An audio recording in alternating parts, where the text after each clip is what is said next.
Hi, my name is Laura, and I am on the communications team here at Heights Church. And the devotional thread this week is a call to action. So I'm going to share with you a little bit of my story about how serving others has impacted my life. I came to faith later on in my life. I was in my late 20s, and so I had a really young family, and was really so grateful when I met Jesus that I just jumped right into serving. I wanted to serve. I got connected in our local church and got the family connected there, and jumped into student ministries, youth ministries, Celebrate Recovery, just asking God where He wanted me to serve, where He needed me, and I just plugged right in. Even outside of the church, I got more involved in my kids' school. I was like a room mom or team mom or whatever. Got involved in PTA. It was there. I wanted to serve. I wanted to volunteer. I just wanted to show my gratitude, and how I did that was through serving. You know, it'd been a little while in my Christian walk, and I just remember just praying, God, where do you want me to serve next? Because had been serving in different areas for a long time, and I just knew that there was something that He had for me, something important and big. So those 2x4 moments, the ones that God gives you so clearly, so you don't miss it. Well, I had a young family, and it was one of those seasons where there was so much to do. And I was putting, I remember this, I was putting clothes in the washing machine, and I've been praying about where God would have me serve next. So Lord, what's the next big thing you want from me? What do you want me to do? And I just knew it would be so really important, just something for me to do for Him. So I just remember the thought that came into my mind. I was putting a load of laundry in, and it was just a crystal clear thought. And He said to me, just do the laundry. And it was always thought that my serving would be not about me serving my family. It was always something on the outside. It was always in church or in a position, something big and grand. But what He was talking to me was about serving my family. And what happened in that moment, because I didn't feel bad. It wasn't a bad feeling.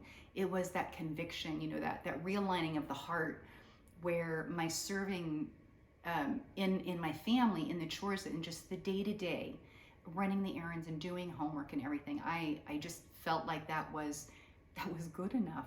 I mean, if that makes sense, that God was happy with me doing those things, and that was really the important things. Those were the better things. So we are teaching those around us when we are kind and we give thanks in everything we do. So when I'm doing the laundry, or when I'm doing the dishes, or when I'm feeding my kids, those are that my attitude in my heart is not begrudging. It's done out of love, and they respond. They feel it, and it's just, it wears off on them.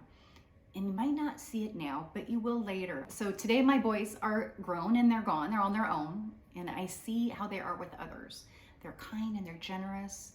And they're really good people. I mean, I've been married for 30 years, and the greater things have been the smaller things, like making dinner or giving the first cup of coffee to my husband in the morning.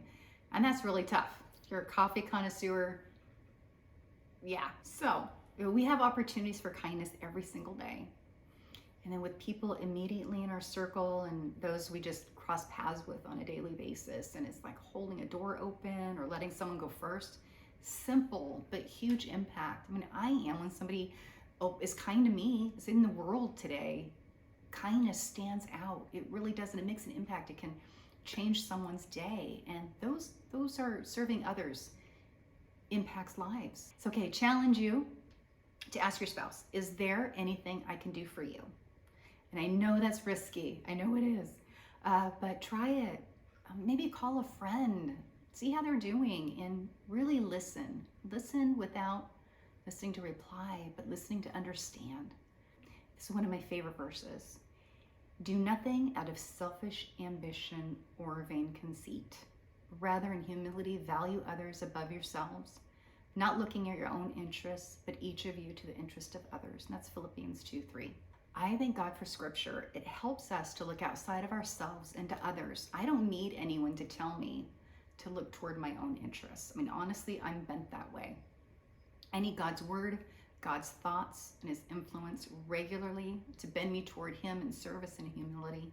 and I need to remember just do the laundry.